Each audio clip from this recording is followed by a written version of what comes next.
Um, so what I'll do is bring everyone up to speed on some of the recent conversations.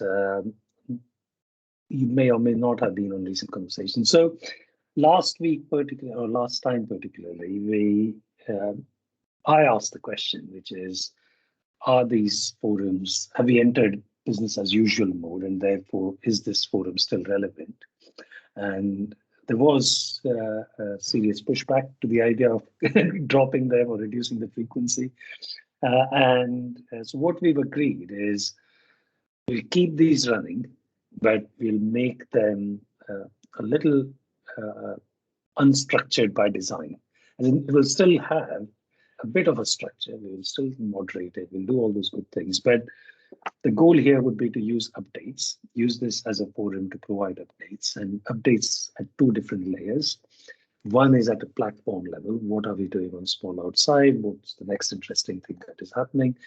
Although bear in mind the frequency or the size of those interesting things, because we've entered BAU mode, is not going to be massive unless we really hit upon something which catapults us into a different dimension. So I'll definitely provide updates, but then we'll also invite some of the startups that are starting to form, or they were forming, and they've started to get aligned over here. So any updates from the founders would also happen here in these forums, but that's the loose structure we will keep.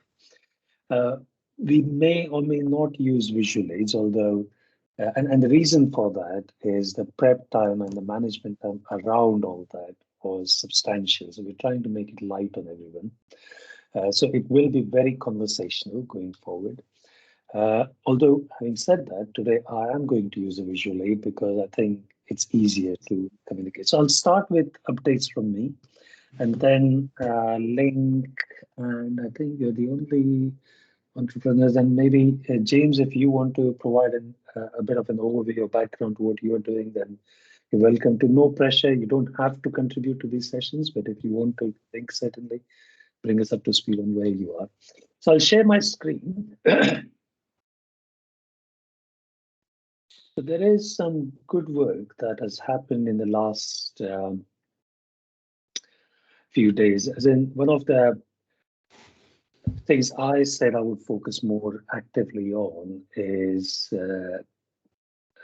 I guess, put some structure, even simplify this further, but more importantly, focus on two aspects. One is how do we get improved membership to make this model work. Something we identified on previous calls, which is the impact startups will depend on a network of professionals. And if we don't have that network, then it will just be the small group of people who meet regularly. And that may not actually provide the success that we are hoping to achieve through this process. So the one side is getting more individuals to join this network. And the second part is generating revenues so that we can make this self-sustaining and actually achieve the goals to the scale that we want to achieve.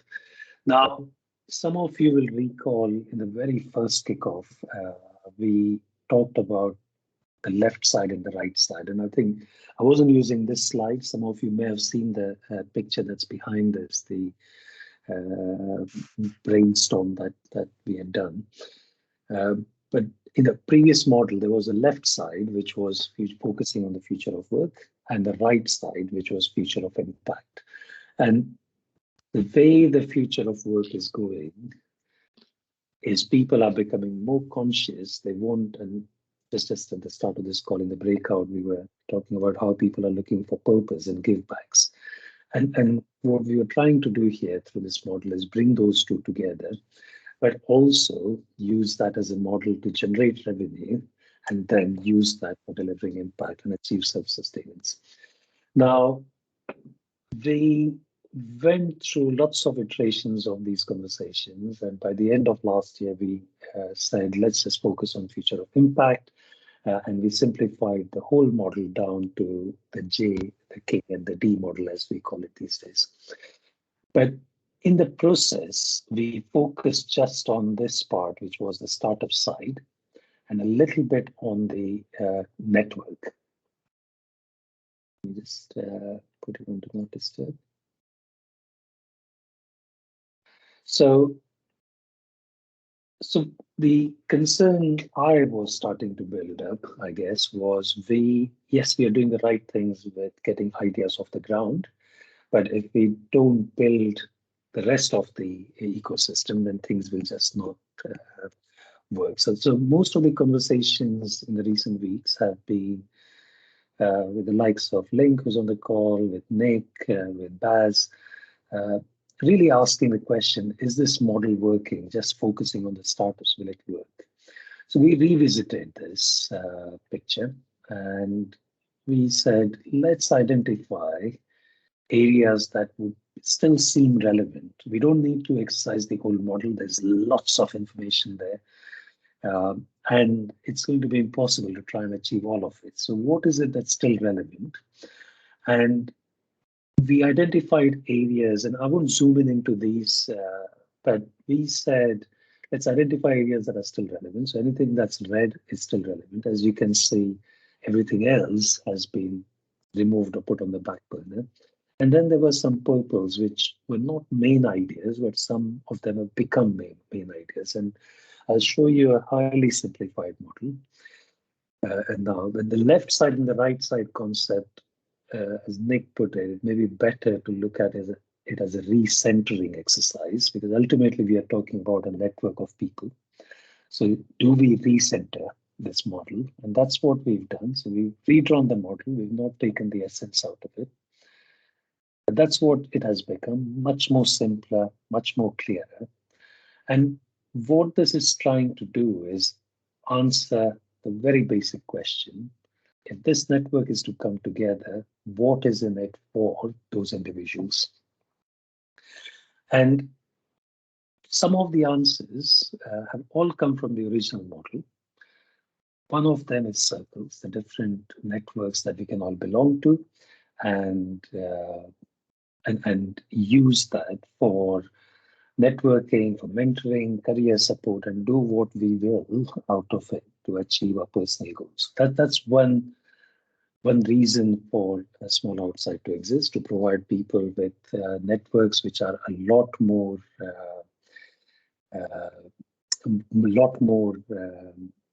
dependable than the slightly not unstructured, but the more FAF networks, that I would call it, the LinkedIn and all, where there is conversation, but it's not deeper or richer conversation that we get. And more importantly, they focus on people you already know, or people who are trying to interact with you from a very different perspective.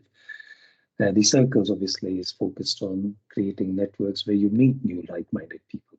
So that's one attraction. The second part is Whisper Impact, which some of you have heard of it. It was there in the previous model as well. Whisper Impact is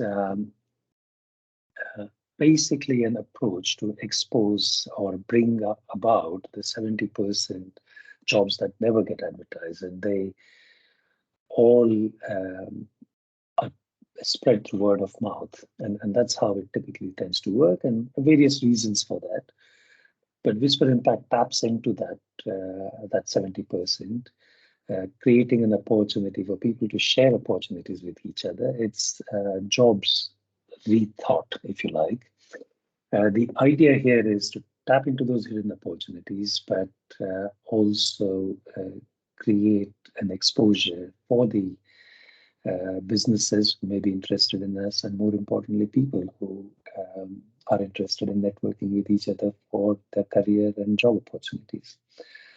We then have the crowd problem solving, the likes of HeroX, which you've been part of. But if you have a good network, that creates opportunities for people to collaborate on competitions and deliver crowd consulting and crowd problem solving solutions or services. Again, not high priority right now, but it's something which a good network can achieve. Crowd for Good is volunteering opportunities, again, putting some structure for people who are interested in delivering or participating in volunteering, and having a centralized way to connect with opportunities from the charity sector or CSR for that matter. And then the incubators we've covered so far, we've had a lot of active conversation, and we've also covered blockchain for impact. So it's again just the same model, but rethought. These three parts we've actively talked about: the circles, the blockchain, and the incubator. Whisper Impact, we'll start focusing on the other two, not so much initially, simply due to bandwidth reasons. Even the model at a higher level now focuses on or identifies clearly the four different areas that we can serve as a network.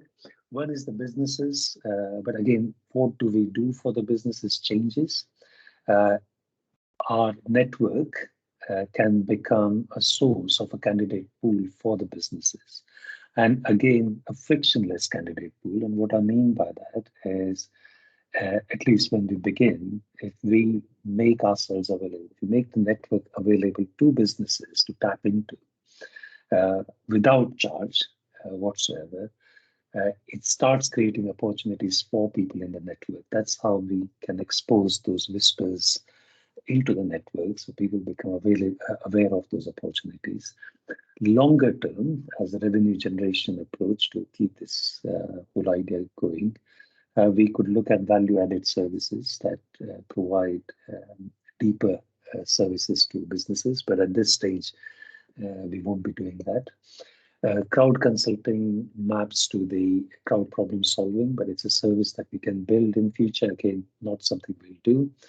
But CSR delivery partners is something we are starting to look into. We had I think I mentioned it on a few calls. We had some good conversations with Barclays. They were very receptive about what we are trying to achieve through this model.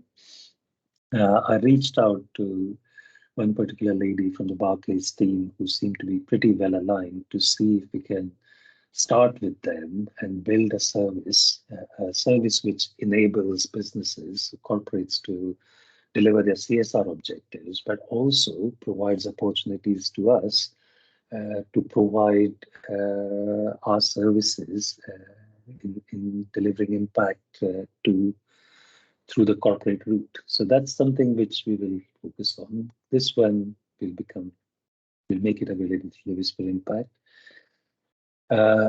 The other side is the charities, which again we've talked about, but again they will not be the focus straight away. But we are looking at funding and outreach products that we can start building for them. It may simply be initially access to the network, so we can create this crowd for good. Any opportunities they have for volunteering, we start bringing them here. Any members who want to become volunteers can log into this database and make themselves available to charities. That's how far we will go initially. Startups, nothing much changes there. We are still talking about pre-seed support, crowdfunding support, smart contracts management, given we are building that expertise already, and then technology services for any startups that need them. And lastly, this could be a sector with UNSDG's 2030 goal. There may be an opportunity, again, this needs to be qualified, to provide UNSDG related solutions. So these are all solutions that we can build. And bear in mind, this is still an evolving thought process. What I'm sharing is really a view of how far the thought process has come. But the most important takeaway from today is we are simplifying the model from all this activity or noise to some extent to something which is a lot more clearer, something that we can all talk in more specific terms, hopefully, and something that's a lot more simpler to implement and still retains the self-sustenance aspect that we need to focus on. So with that, I'll leave this on screen, but if there are any questions, I'm happy to field those Are there any questions that I can take?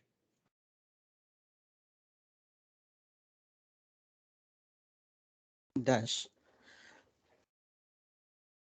Can hear me, yeah? Yeah, yeah. Okay. So if you remember, I take our attention back to the one-to-one conversation we had, you and I, about some conventional business ideas, not necessarily SDG. So if one were to pursue, or if they have like a semi-baked business plan, Yeah, which is not SDG aligned necessarily, but yeah. but that conventional business, can it be somehow leveraged using blockchain type of technology? It I will give you an can be, example. yeah. Yeah, yeah. So the one of the business plans would be to um, say landfill dumps, and you have a waste to energy conversion plant, a machine that converts the waste, sorted waste, into energy. And I'm in touch with some friends who have got this, potentially lined up with some patents to the technology Mhm. sourced from elsewhere, not necessarily in Europe, or maybe not necessarily in West Europe alone. So I'm in talks with them. But if that materializes, the idea is that you take permission from one of the councils, or in align with one of the councils here, and have the permission sorted to like a lease or something to the landfill site, and convert the waste into energy. And once you know power is generated, the next thing you need to do is have some buyback arrangement with some energy provider, so that will generate revenue if it all goes according to plan. But how do I align it with you know with what we are doing currently, I such think it's that already aligned, actually. yeah, That's why I'm a bit surprised you said, because this is directly relevant to energy, yeah, and this is a green energy. yeah, yeah, And yeah, hopefully the waste byproduct is a lot more digestible, yeah, uh, yeah, as in avoids landfill. So that's an example of a good startup idea that yeah, can be exercised through this model. What you're really describing is an entrepreneur here tapping into a network, because it's not just the patents. There'll be a lot more yeah, associated with it, right? From how do you engage councils, right? yeah, There will be aspects of that. There will be aspects of how do you put it back into the grid, and there, it, if this model was at its maturity, we would have a network here where people with different expertise could come and support that particular idea, and you're still achieving impact. So this has never been about charities. This has been about triple bottom line businesses. yeah. And what you described is a triple bottom line business, from Okay, what I hear. yeah. So yeah, But then again, I take my question back to how do I bring in blockchain into this? Where do I you know at mm, what level can I make it look like we are making good use of blockchain technology, or say AI, for example? yeah. As in I can help the with that one. question, Yeah, yeah, go on, Jack. No, I'm just saying, if you want to talk about, so I'm running a blockchain company right now. I can tell you about what we're doing to scale up and a yeah, number of other things that are going on there. But I think that blockchain as a technology has applications across the board there. Um, but I'll give you two examples where blockchain is being applied in the same way in a different capacity. So one is with trees right now is happening, where they've understood that trees have carbon carrying capacity. And now they've been able to say that a species of a tree and its size has so much carrying capacity, and therefore they can then tokenize that capacity and then say, we can make that available to those people out in the world that have to buy carbon credits. So essentially you could see different pieces of land and trees and other things paying in an economy to be able to do that. Now in the waste space, being able to track anything from the source the power through to the grid where it's used can be done on the blockchain as well. We track pot, marijuana from the farm to the dispensary, and you can have the provenance and proof of provenance throughout that process. So I don't see any reason why you can't be doing that same thing for energy coming out of in the waste side. Waste, yeah. So it's just a matter of understanding the model and putting the economics underneath it. A bigger one that I think you guys could go on if you want to prove out blockchain. I think the first country that steps up to put all of our vaccines on the blockchain is going to have a winning value proposition for the world. So I would, the fact that I would know when I had a vaccine and it'll last through time, and I can expose those vaccine status to anybody I want, and we can build applications on top of that, so you don't have to anymore figure it out the way we're kind of rudimentary way in what we're doing it today. We could track from cradle to grave, essentially, all the virus adaptations as well as all the vaccines. And I don't know why we're not doing that. So, I think it's really just a matter of looking at how you want to apply the technology. Blockchain can be brought in. So I think you bring a blockchain consultant is the short answer to you, somebody who understands blockchain and its application. And when we find those people with that expertise, and then we just prove out the model. Sounds good. To give you another little angle on this, though, one of the things we're doing with our company is we're building what's called a AMI shelf, essentially investing in digital assets. Like if you wanted to invest in digital assets, you can invest in cryptocurrency today, and you can do all those kinds of things. But what if you want to invest in energy made from waste, and that was a program that you wanted to be able to invest in as an advisor, and you wanted to see a tokenized model around it? So you have to actually create the whole new realm of digital asset funds that could be funded to raise money for such an idea. And so we're starting the shelf idea to have tokenized water, tokenized real estate, tokenized trees that I just talked about. It could be tokenized waste, could be another. All that has to be done is create the opportunity space and then offer that up for people for investment. And people who want to invest in digital asset space against those environmental rules will do so. And I think that could bring money to an idea as well. Yeah, sounds good.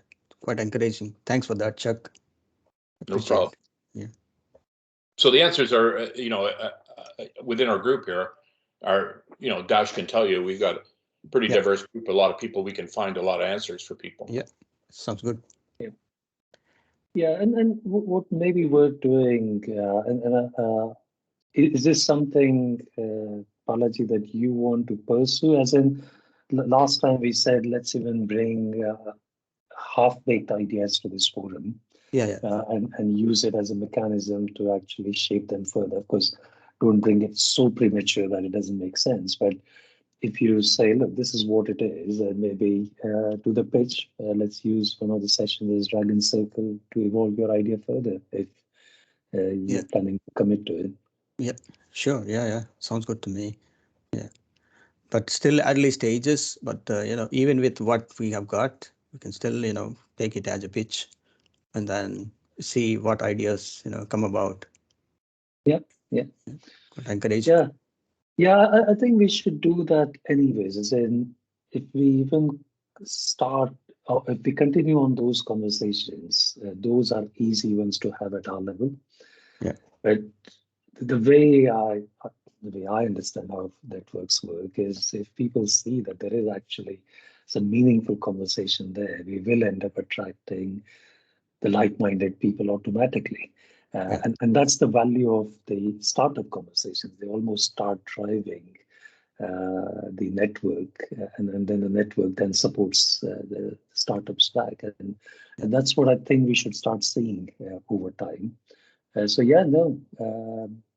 me know when you want to pitch the idea, and let's get it in.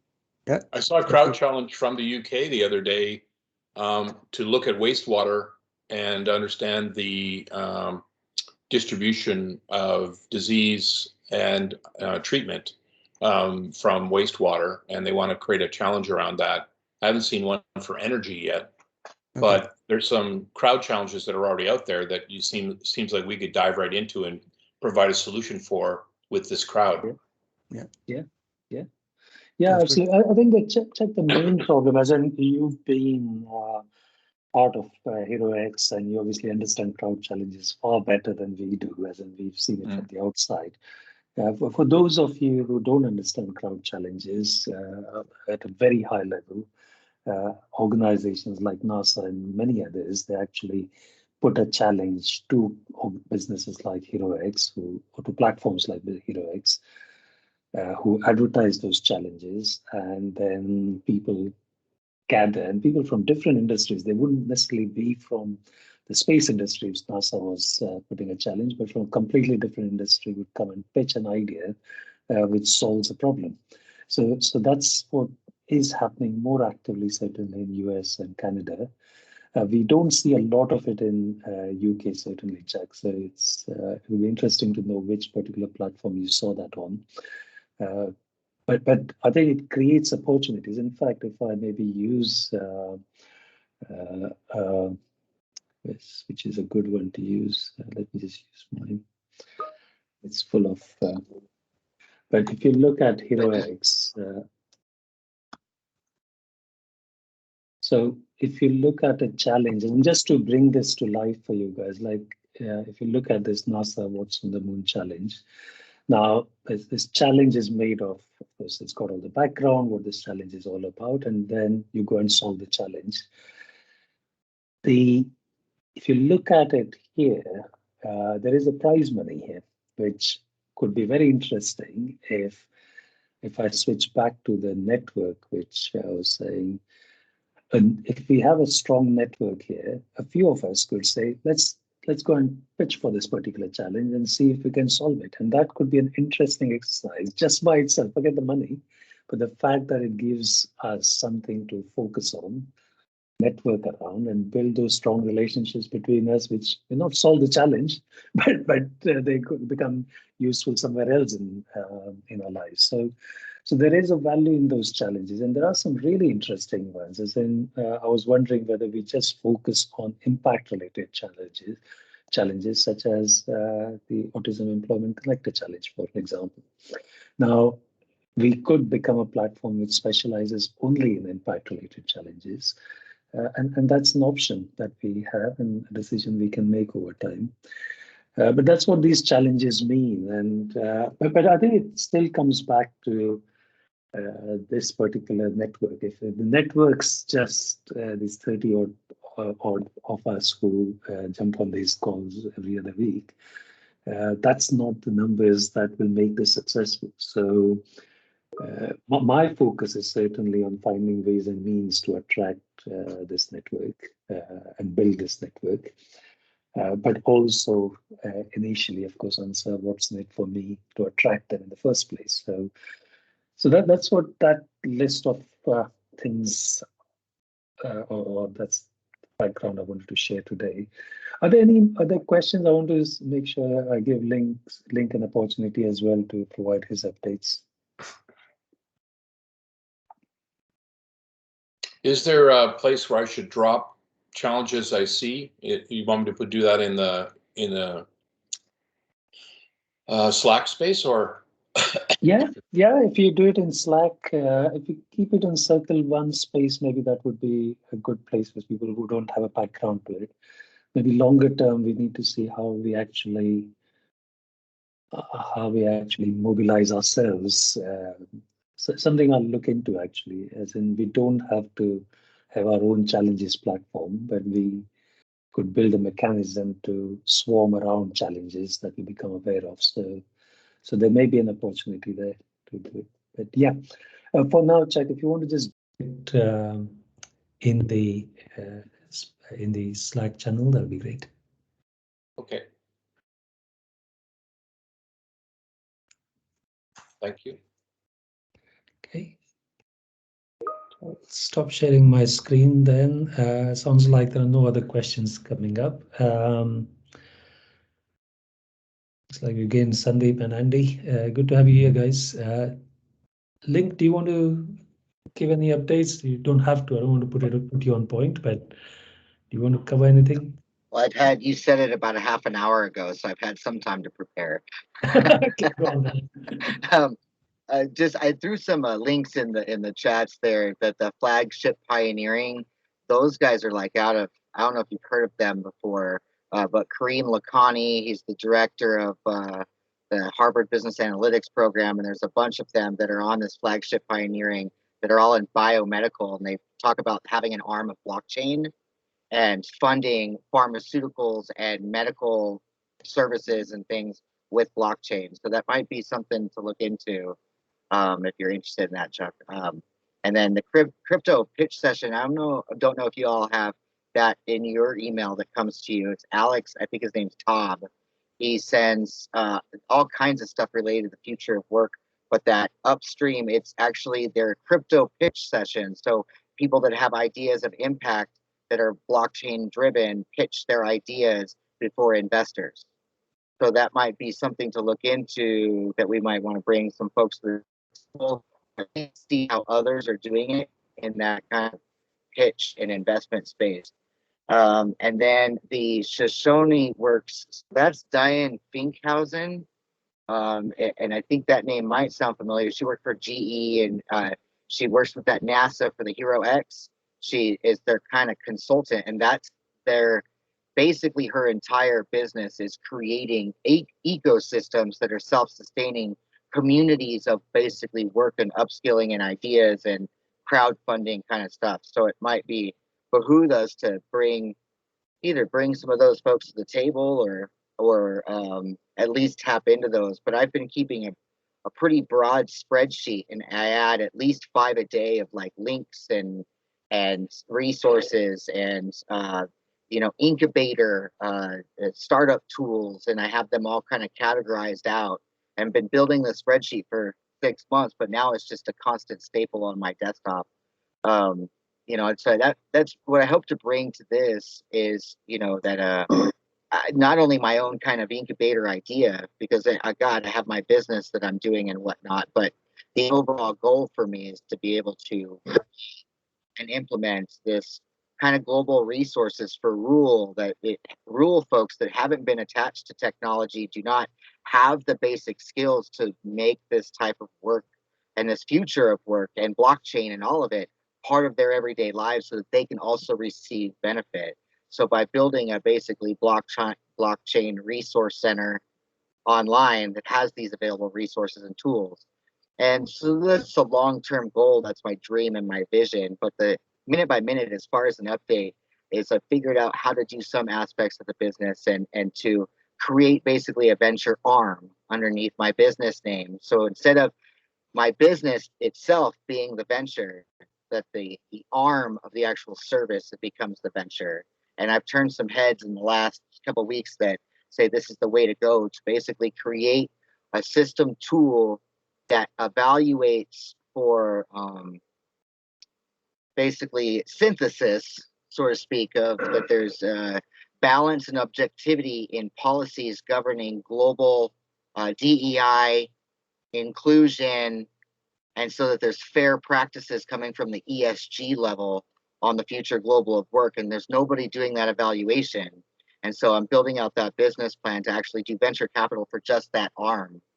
And that I believe is going to fund basically the ability to do this kind of blockchain idea with the resources, and it not be attached to venture capitalists that might want to take it in a different direction. So that's my update on the personal end. And so we'll see how it goes. It's a kind of newer development and not my language, but just putting together the tools on how to do it. So Chuck, I'm going to touch base with you and find out about some of those kind of experts, just getting advice and stuff on which direction to go. Cool. Awesome. And thanks, Link, for that. Just conscious of time. So Nick wasn't able to make it today. He's got his daughter's school event, I think. He has provided an update, which he's asked me to communicate to you. So If you remember, he has been working on stand-up computing, and his message is, I've completed an MVP of the image classification part of the workshop. So he's built a minion detector part, which is good. I'm sure he'll want to do a demo to us at some point. But he's now in the process of actually taking it to teachers and showing it so to a few friendly teachers who can critique it, and then hopefully he'll launch himself with an MVP at some school soon. So he's making good progress as well. I haven't heard from anyone else in terms of updates, but we are moving certainly in the right direction. Chuck, is there any update from you on your idea of training people on future of work? Is that something you're actively working on? No, I've had to kind of just socialize. I've been socializing it everywhere, but I haven't been able to actively do it because the startup that we started 2 years ago has now become a full-fledged crazy business that's growing and doubling in size, and we've received nearly 20 million US in funding, and it's a very active time. So anyway, yeah, I've got that going on. Plus, I'm mentoring 6 startups across Canada, and so that's filled up everything. So I haven't been able to work on it anymore. It seems like the hole keeps getting bigger, though. So that's a good news. Unless somebody steps in, this is going to become a really giant hole for people to have to deal with finding their future work overall. Yeah. There was a woman, I can't remember her name. She was on the call, and she did research in this area in one of our group calls, and I meant to reach out to her, but I lost her. So I'll reach out to you and get the connection. Yeah, was that Sherry by any chance? Yeah, I think it was. Yeah. She's not made it today, but yeah, perfectly reachable. In fact, she just sent me a message. So, Oh, she publishes, I think, in this area as well, right? sorry. She publishes in that area as well, future work area. No, she's not in the Is that? future of work, but Oh, she is a comms person. She has background in that. Certainly, very tuned into DEI and creating equality at work and all those things. So yeah, very impact oriented, but no, not okay. specifically future of work. It Yeah. might not be Cherie that you're thinking of. It might be that other lady from an Eastern European country, maybe Poland or somewhere. Oh, Yeah, right. that was it. Agnes, was it that you were That's thinking? the one, Agnes. Agnes, yeah. Agnes, yeah. So Yes. she's doing a lot of work in this area. I need to connect. She wanted to help me with getting some of this off the ground, so I wanted to see if I could get some help there. But Yeah. it's a time thing now. It's turning into everybody's taking a backseat to real life. Yeah. Isn't one of the things on that point there, Jack, about coming up with ideas but not having the bandwidth to actually move them forward? Is there almost an opportunity there? Because there are ideas there that we can't always take forward.